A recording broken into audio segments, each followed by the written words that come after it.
Assalamualaikum warahmatullahi wabarakatuh.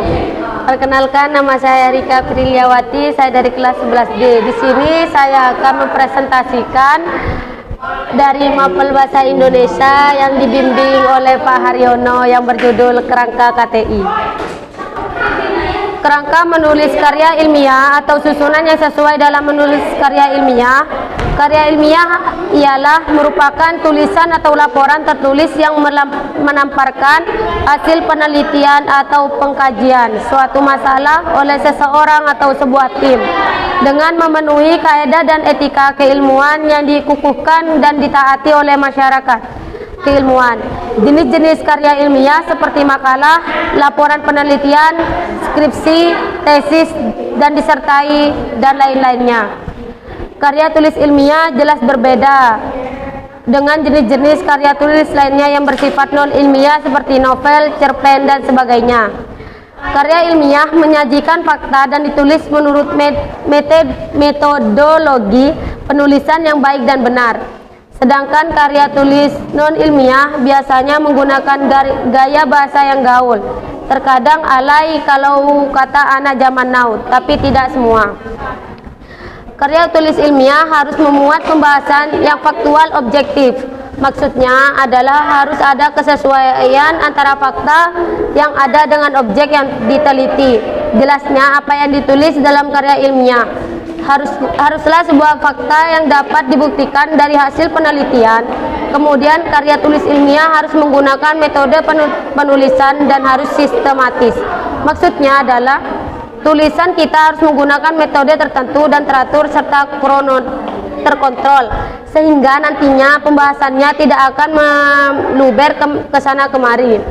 Karena berbeda dengan karya tulis non ilmiah yang lebih bersifat bebas. Karya tulis yang bersifat ilmiah memiliki kerangka penulisan dan aturan penulisannya tersendiri. Berikut akan dipaparkan tentang kerangka karya tulis ilmiah. Kerangka penulisan karya tulis ilmiah pada umumnya berisi bagian pendahuluan, pembahasan, dan penutup.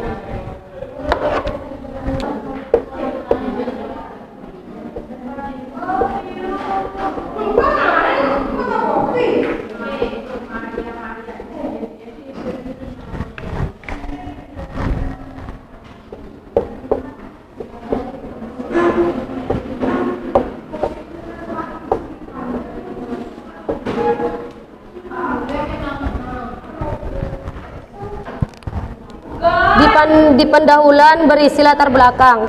Latar belakang menjelaskan alasan mengapa masalah dalam suatu rencana penelitian harus diteliti, pentingnya permasalahan tersebut, serta membahas pendekatan yang ada digunakan dalam penyelesaian masalah. Yang ke B yaitu perumusan masalah. Zahra.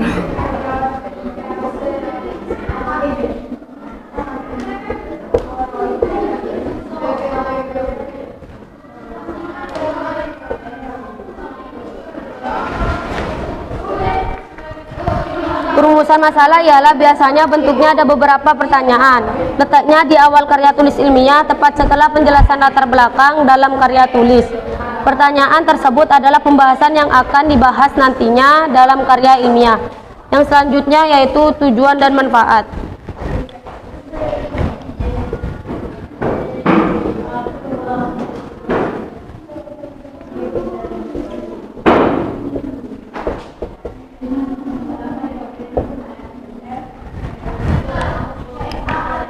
Tujuan dan manfaat. Tujuan penelitian itu merupakan rumusan masalah yang berisi keinginan penulisan untuk memperoleh jawaban atas permasalahan penelitian yang diajukan, misalnya tujuan penelitian.